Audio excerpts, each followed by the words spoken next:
ஆண்டவராகிய இயேசு கிறிஸ்துவின் நாமத்தில் உங்களை வாழ்த்துகிறேன். இந்த நாளினுடைய தியானத்திற்கு 1 யோவான் 4ஆம் அதிகாரம் 1ஆம் வசனத்தை நாம் கடந்த 2 நாட்களாக தியானித்து வருகிறோம். அதைத் தொடர்ந்து நாம் இன்றைக்கு அந்த வேத வசனத்தின் அடிப்படையில் மற்ற காரியங்களை தியானிக்கப் போகிறோம். பிரியமானவர்களே, உலகத்தில் அநேக கள்ள தீர்க்கதரிசிகள் தோன்றியிருப்பதினால் நீங்கள் எல்லா ஆவிகளையும் நம்பாமல் அந்த ஆவிகள் தேவனால் உண்டானவைகளோ என்று சோதித்தறியுங்கள்.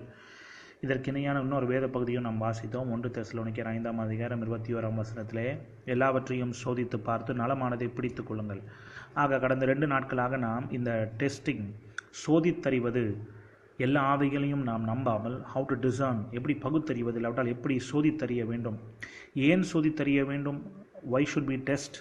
அந்த காரணம் ஆண்டவருடைய வார்த்தையில் கொடுக்கப்பட்டிருக்கிறது.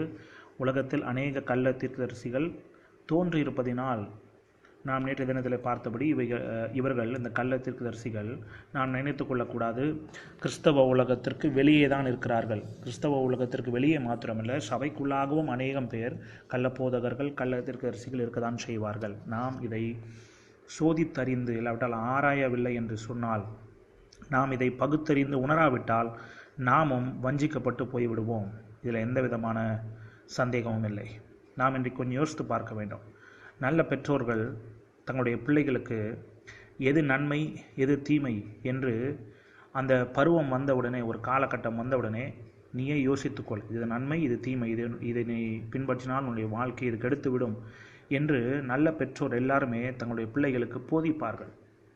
அதே போல் சிறு பிள்ளைகளுக்கு என்ன சொல்லிக் கொடுப்பார்கள் பெற்றோர், நல்ல பெற்றோர்கள் எல்லாரும்? To not accept anything from the strangers. ஒரு அந்நியரிடத்திலிருந்து நீ ஒரு இடத்துக்கு போய் கொண்டிருக்கிறாய், அந்நியராக இருக்கிறவர்களிடத்திலிருந்து நீ ஒரு சாக்லேட்டோ இல்லை மற்ற காரியங்களோ பொருட்களோ அவர்கள் கொடுத்தால் நீ வாங்கக்கூடாது என்று சின்ன பிள்ளைகளுக்கு அவர்கள் சொல்லி தருவார்கள். அதனுடைய காரணம் என்ன? உலகத்தில் எல்லாரும் நல்லவர்கள் இல்லை, உலகத்தில் தீமையானவர்கள் இருக்கத்தான் செய்கிறார்கள், சீர்கெட்டவர்கள் இருக்கத்தான் செய்கிறார்கள். ஆக அவர்கள் நம்முடைய பிள்ளைகளை வஞ்சித்து அவர்கள் ஏமாற்றி கொண்டு போய் விடாதபடிக்கு நாம் பல எச்சரிக்கையான காரியங்களை நம்முடைய பிள்ளைகளுக்கு போதிக்கிறோம். அதே போல் ஆண்டவருடைய ராஜ்யத்திலும் எத்தனை பேர் நாம் இதை ஒரு கருத்தா இல்லாவிட்டால் ஒரு சீரியஸான விஷயமாக எடுத்துக்கொள்கிறோம்? ஆவிக்குரிய காரியம் என்று வந்தவுடனே அநேகருக்கு ஒரு அலட்சிய போக்கு, அநேகருக்கு சத்தியத்தை தெளிவாய் அறிந்து கொள்ள வேண்டும், சத்தியத்தை சத்தியமாக அறிந்து கொள்ள வேண்டும் என்கிறதான மனநிலை இல்லை. அநேகர் என்ன நினைக்கிறார்கள், இன்றைக்கு வேதத்திலிருந்து யார் பிரசங்கம் பண்ணினாலும், தொலைக்காட்சியில் குறிப்பாக எத்தனையோ பேர் பிரசங்கம் பண்ணி கொண்டிருக்கிறார்கள், எல்லா பிரசங்கங்களும் ஆண்டவர்கிட்ட தான் வருகிறது, எல்லாரும் சத்தியத்தை தான் பேசுகிறார்கள், ஆகவே நான் எதை வேண்டுமானாலும் கேட்பேன் என்று தங்களுடைய செவிகளிலே அநேக காரியங்களை இன்றைக்கு கேட்டுக்கொண்டே இருக்கிறார்கள்.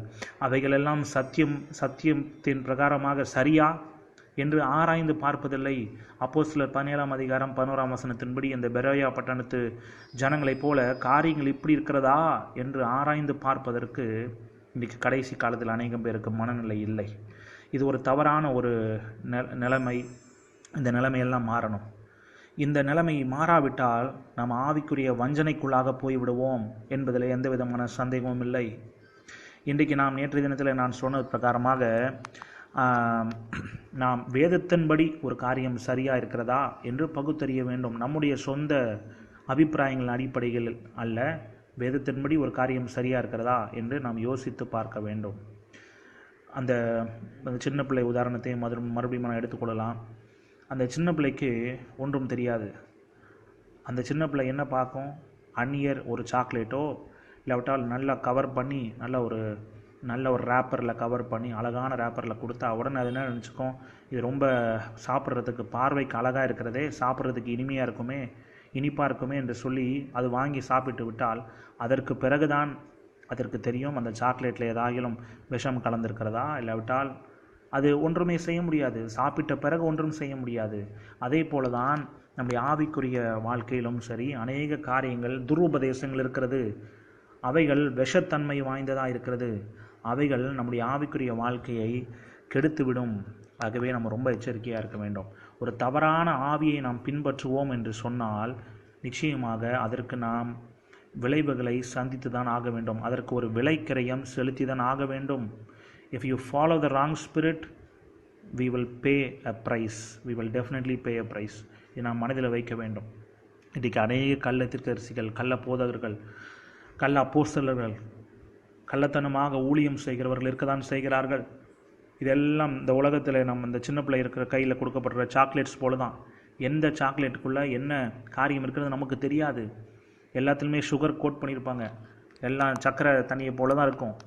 ஆனால் நாம் ஆவிகளை பகுத்தறியாவிட்டால், இந்த எல்லா ஆவிகளையும் நம்பாமல் இந்த ஆவிகள் தேவனிடத்திலிருந்து வந்தவைகளா என்று நாம் யோசித்து பார்க்காவிட்டால் நாம் எளிதாக வஞ்சிக்கப்பட்டு போய்விடுவோம். மோசேயின் காலத்தில் நடந்த காரியத்தை நாம் கடந்த நாட்களிலே நம்முடைய தியானத்திலே நாம் பார்த்தோம்.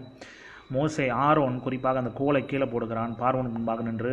அந்த கோல் சர்ப்பமாய் மாறிவிடுகிறது. ஆனால் பார்வோனுடைய மந்திரவாதிகளும் அந்த அற்புதத்தை செய்தார்கள். அப்போது அந்த இடத்துல இந்த அற்புதத்தை பார்க்கிறவர்கள் எங்களுடைய மந்திரவாதிகளும் இதை செய்கிறார்களே என்று நினைத்து கொண்டிருப்பார்கள். நிச்சயமாக அப்படி தான் நினைத்திருப்பாங்க. ஆனால் நாம் பார்க்க வேண்டியதான ஒரு காரியம், பிசாசும் இந்த இடத்துல அற்புதங்களை செய்கிறான்.